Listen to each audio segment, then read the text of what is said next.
Bila shaka mmeshasikia, mmeshapata habari hizo za kusikitisha ambazo zimerushwa tayari na vyombo mbalimbali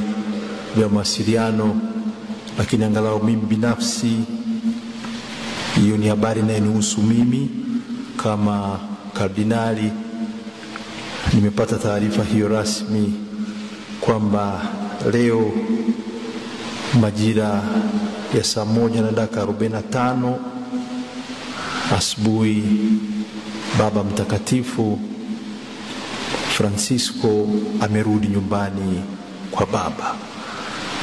Nishaandikwa na watu mbalimbali, lakini hiyo naisema rasmi, na kwa sababu hiyo nikiwaalika wote wana jimbo kuu la Tabora tuingie katika hali hiyo, kwanza ya kumwombea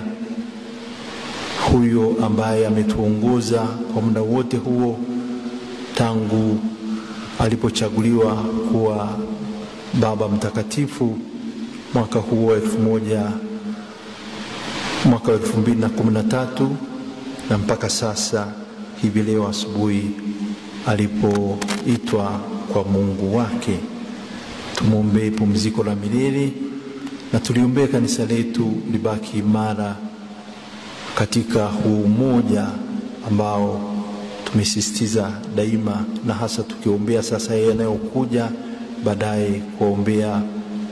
makardinali ambao sasa wanaitwa kwenda huko Roma kwa ajili ya kuja kuingia kwenye vikao mbalimbali na baadaye kwenye uchaguzi wa Baba Mtakatifu ambaye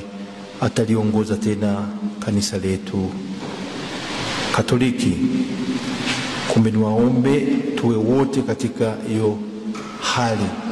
ya msiba, ndio, lakini hasa ya maombi na kuliombea kanisa letu tunapomwombea huyo Baba Mtakatifu ambaye Mwenyezi Mungu amemuita nyumbani kwake.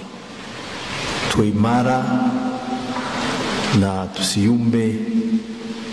na tuwe tayari daima kuyasikia hayo ambayo ni sauti ya Mwenyezi Mungu ambaye ndiye inatuongoza, na tukaombea wote ambao wanashiriki katika mambo mbalimbali, na hasa kuhusiana kuliongoza kanisa hili kwa muda huu wa mpito, na baadaye muda huo ambapo atakuwa amepatikana tena Baba Mtakatifu mwingine. Kumbe kuanzia kesho na waomba mnaosali tafadhali, hata kwenye makanisa yetu tuwe na nia hiyo, kwanza kumwombea Baba Mtakatifu, alafu tunaliombea kanisa letu, alafu na kuombea vile vile yote atakayokuja baada ya hapo.